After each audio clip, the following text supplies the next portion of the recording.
దేవుని పరిశుద్ధ నామమునకు మహిమ కలుగునుగాక. ప్రియులారా, ఈరోజు ఈ హోప్ ఫర్ టుడే సందేశంలోనికి మిమ్మల్ని ప్రేమపూర్వకంగా ఆహ్వానిస్తున్నాను. ఈరోజు ఒక ప్రత్యేకమైన రోజు, మదర్స్ డే.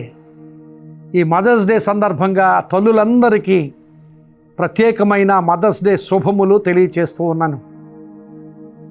మరి కొంతమంది అమ్మమ్మలు నాన్నమ్మలు కూడా ఉండొచ్చు, వారికి ప్రత్యేకమైన శుభములు. అలాగే కొంతమంది మొట్టమొదటిసారిగా మదర్స్ డే జరుపుకుంటున్న వారు ఉండొచ్చు, వారికి ప్రత్యేకమైన శుభములు. కొంతమంది గర్భం ధరించి రాబోయే బిడ్డ కోసం కనిపెడుతూ ఉండొచ్చు, వారికి ప్రత్యేకమైన శుభములు. ఇంకా తల్లి కావాలనే ఆశతో దేవుని సన్నిధిలో దేవునిపై ఆనుకొని కనిపెడుతున్న వారికి కూడా దేవుడు తప్పక కార్యం మీ జీవితంలో నెరవేర్చగలడనే విశ్వాసంతో మీకు శుభములు తెలియచేస్తూ ఉన్నాను. ప్రియులారా, ఈ మదర్స్ డే సందర్భంగా సామెతల గ్రంథంలో 31వ అధ్యాయము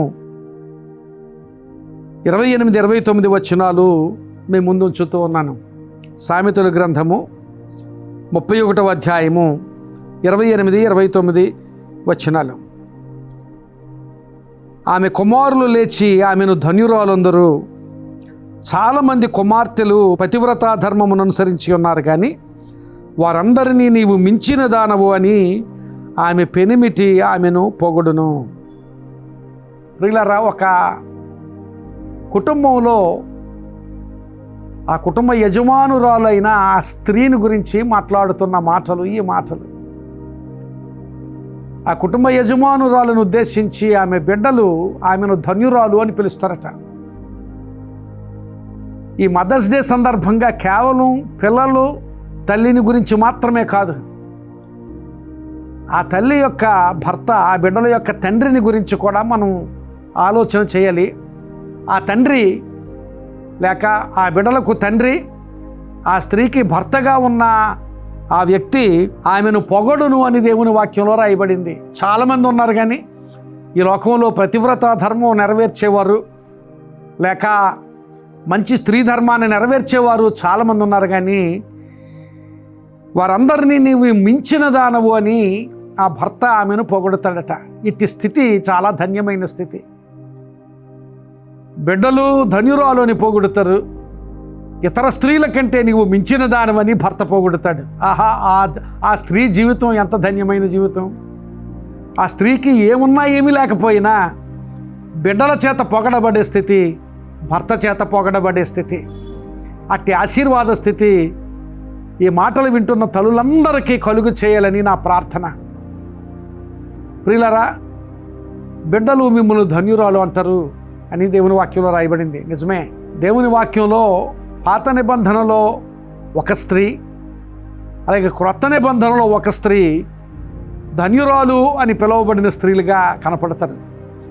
పాత నిబంధనలో యాయేలు అని స్త్రీ, క్రొత్త నిబంధనలో యేసుక్రీస్తు ప్రభు తల్లి అయిన మరియా ధన్యురాలుగా పిలువబడినట్లుగా దేవుని వాక్యంలో చూస్తున్నాం. అలాంటి వరుసలో మీరు కూడా చేర్చబడగలిగినట్లుగా దేవుని వాక్యం మాట్లాడుతోంది. బిడ్డలు మిమ్మల్ని ధన్యురాలు అని పిలిచే స్థితి. నిజమే, బిడ్డలు కూడా ఆ సందేశాన్ని పొందుకొని ఈరోజు మదర్స్ డే సందర్భంగాను అలాగే ప్రతిదినము కూడా తల్లిని ధన్యురాలు అని పిలవగలిగే స్థితి, ధన్యురాలు అని తల్లిని మాట రూపంలోనూ క్రియారూపంలో కూడా ఆమెకు చూపగలిగే స్థితి బిడ్డలు పొందుకోవాలని బిడ్డలకు మనవి చేస్తూ ఉన్నాను. ప్రియులారా, మన కుటుంబాల్లో కుటుంబ యజమానురాలిని ఆశీర్వాదకరమైన స్థితిలో ఎంచగలిగే అనుభవాలు కుటుంబంలో మిగిలిన వారికి కలగాలి.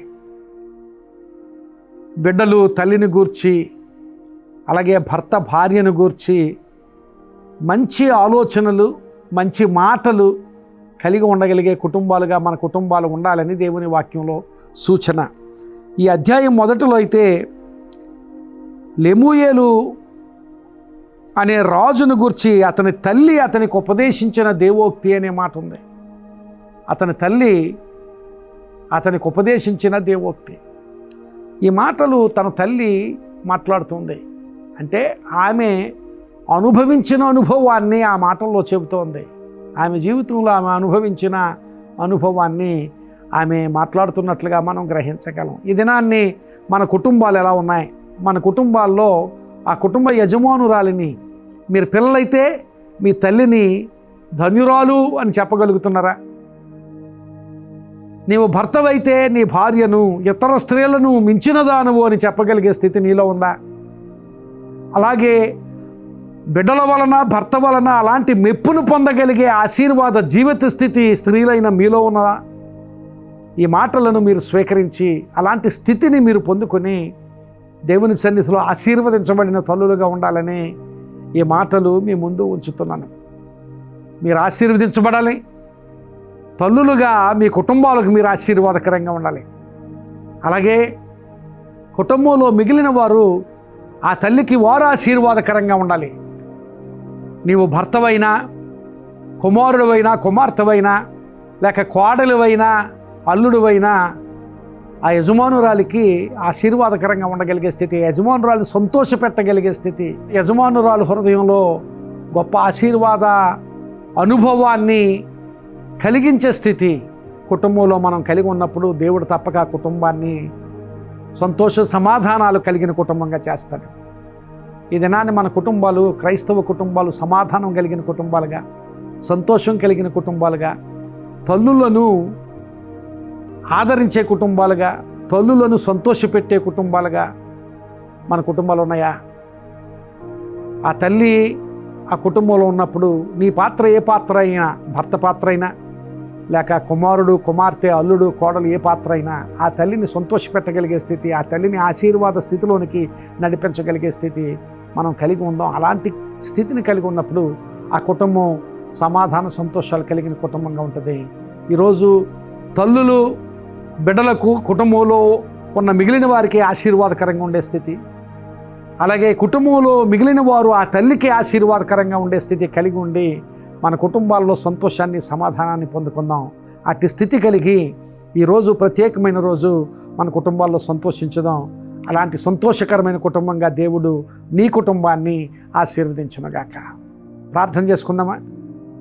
ప్రియుడువైన మా తండ్రి, కృపగలిగిన మా దేవ, కుటుంబాలను కట్టే దేవుడవు ప్రభువా, కుటుంబాల్లో ఆశీర్వాదం ఇచ్చే దేవుడవు ప్రభువా, ఈరోజు లైఫ్ చర్చ్లో అలాగే ఈ మాటలు వింటున్న వారందరి కుటుంబాల్లో తల్లులను జ్ఞాపకం చేసుకుంటున్నాం. ఆ తల్లులు సంతోషము గల తల్లులుగా ఉండగలిగేటట్లుగా కుటుంబాలను దీవించమని ప్రార్థన చేస్తున్నాను. తల్లులకు సంతోషం కలిగించే కుటుంబస్తులుగా మిగిలిన వారు ఉండగలిగేటట్లుగా సహాయం చేయమని ప్రార్థన చేస్తున్నాను. అలాగే తల్లులు కూడా కుటుంబంలో మిగిలిన వారికి ఆశీర్వాదకరమైన జీవితం జీవించగలిగే అనుభవాలు తల్లులకు దయచేయమని ప్రార్థన చేస్తున్నాను. మా కుటుంబాలు నీవు కలుగు చేసిన కుటుంబాలు ప్రభువా, మా కుటుంబాల్లో సంతోష సమాధానాలు కలిగి ఉండడం మాకు ఆశీర్వాదం. అట్టి స్థితి మా కుటుంబాల్లో కలుగు చేసి ఈ ప్రత్యేకమైన రోజు ఈ మాటలు వింటున్న వారిలో తల్లులందరినీ ఆశీర్వదించమని, ఆ తల్లులకు ఆశీర్వాదకరంగా ఉండగలిగే స్థితి మిగిలిన వారికి దయచేయమని ప్రభువా, మా కుటుంబాల్లో, మా వ్యక్తిగత జీవితాల్లో ప్రతి అవసరతలోనూ, ప్రతి సమస్యలోనూ మీ సహాయం దయచేయమని ప్రార్థన చేస్తూ యేసునామమున అడుగుచున్నాను తండ్రి. ఆమేన్. God bless you friends. Have a wonderful day. ఈ సందేశం మీకు ఆశీర్వాదకరంగా ఉంటే మీకు తెలిసిన వారికి, మీకు తెలిసిన కుటుంబాలకు, మీకు తెలిసిన తల్లులకు షేర్ చేయండి. వారు ఆశీర్వదించబడినప్పుడు దేవుడు మిమ్మల్ని కూడా ఆశీర్వదిస్తాడు. దేవుడు మిమ్మల్ని దీవించునుగాక.